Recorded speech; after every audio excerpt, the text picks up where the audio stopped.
IPS అధికారి సునీల్ నాయక్ ఎక్స్లో సంచలన పోస్ట్ పెట్టారు.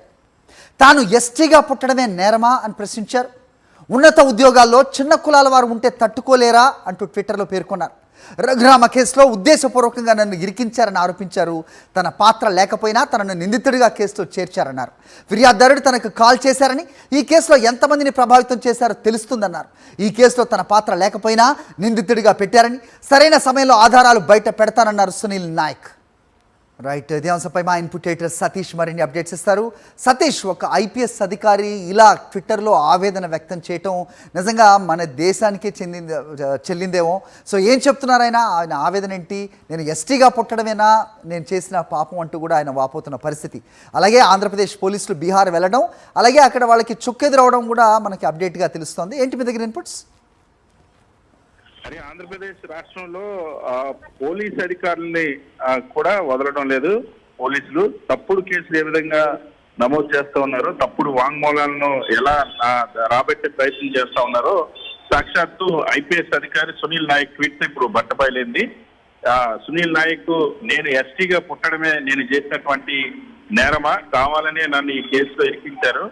మాజీ ముఖ్యమంత్రి అదేవిధంగా డీజీ స్థాయి అధికారి పివి సునీల్ కుమార్ పేరు చెప్పాలని ఫిర్యాదుదారుడు నాకు ఫోన్ చేసి బెదిరించాడు. నా దగ్గర కాల్ రికార్డులు కూడా ఉన్నాయి, సరైన సమయంలో ఆధారాలు కూడా బయట పెడతా అంటే ప్రస్తుతం ఉన్నటువంటి deputy speaker Raghurama Krishnaraju call data బయటకు తీస్తే ఎంతమందిని బెదిరించారో తెలుస్తుందని సునీల్ నాయక్ ట్వీట్ చేయడం అనేది సంచలనంగా మారింది. ఎందుకంటే ప్రతి ఒక్క కేసులో రాజకీయ కక్ష సాధింపు కోసం ప్రతి కేసులో ఏ విధంగా సాక్షులను బెదిరిస్తా ఉన్నారో, పోలీసులు ఏ విధంగా టార్చర్ పెట్టి తప్పుడు వాంగ్మూలం నమోదు చేయిస్తా ఉన్నారో అనేక కేసులు ఇప్పటికీ అటు లిక్కర్ కేసు కానీ ఇతర కేసులు అన్నింటిలో కూడా రుజువైన పరిస్థితి, కోర్టుకి బాధితులు కూడా వెళ్ళినటువంటి పరిస్థితి. ఈ రోజు స్వయంగా ఐపీఎస్ అధికారిని సైతం సునీల్ నాయక్ ప్రస్తుతం గతంలో ఏపీలో డెప్యుటేషన్ మీద పనిచేశారు, ప్రస్తుతం బీహార్ లో ఐజీగా ఉన్నారు. అటువంటి అధికారిని కూడా బెదిరించి మీరు తప్పుడుగా వాంగ్మూలం ఇవ్వాలి, మాజీ ముఖ్యమంత్రి పేరు పివి సునీల్ కుమార్ పేరు చెప్పాలని బెదిరించినట్టు స్వయంగా ఆయన ట్వీట్ చేయడం సంచలనంగా మారింది. నిన్న ఇదే సునీల్ నాయక్ ని అరెస్ట్ చేయడానికి నిన్న ఏపీ పోలీసులు బీహార్ లో కూడా రెడ్ బుక్ రాజ్యాంగం, రెడ్ బుక్ పాలసీని ప్రయోగించి ఘోరంగా భంగపడ్డారు. సాక్షాత్తు బీహార్ హైకోర్టు సునీల్ నాయక్ అరెస్ట్ కి సంబంధించిన రిమాండ్ ని రిజెక్ట్ చేసింది.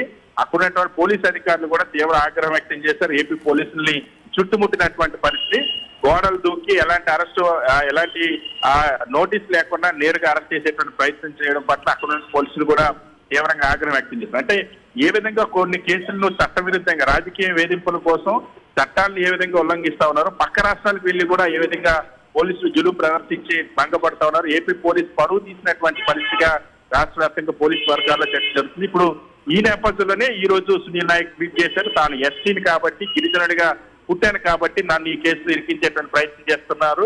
ఎస్టీగా పుట్టి ఒక ఉన్నతమైనటువంటి పోలీస్ అధికారిగా ఎదగడం అన్నది ఈ దేశంలో నేరమా అని తీవ్రమైనటువంటి ఆవేదనతో సునీల్ నాయక్ ట్వీట్ చేశారు. సో ఇప్పుడు రఘురామ కృష్ణరాజు కాల్ డేటాను బయటకు తీయాలని కూడా డిమాండ్ చేశారు. తనను రఘురామ కృష్ణరాజు ఏవైతే తప్పుడు పేర్లు చెప్పాలని, తప్పుడు వాంగ్మూలం ఇవ్వాలని, మాజీ ముఖ్యమంత్రి పేరు సునీల్ కుమార్ పేరు చెప్పాలని బెదిరించారని కూడా ట్వీట్ చేయడం అనేది సంచలనంగా మారింది. సరే, రైట్ సతీష్.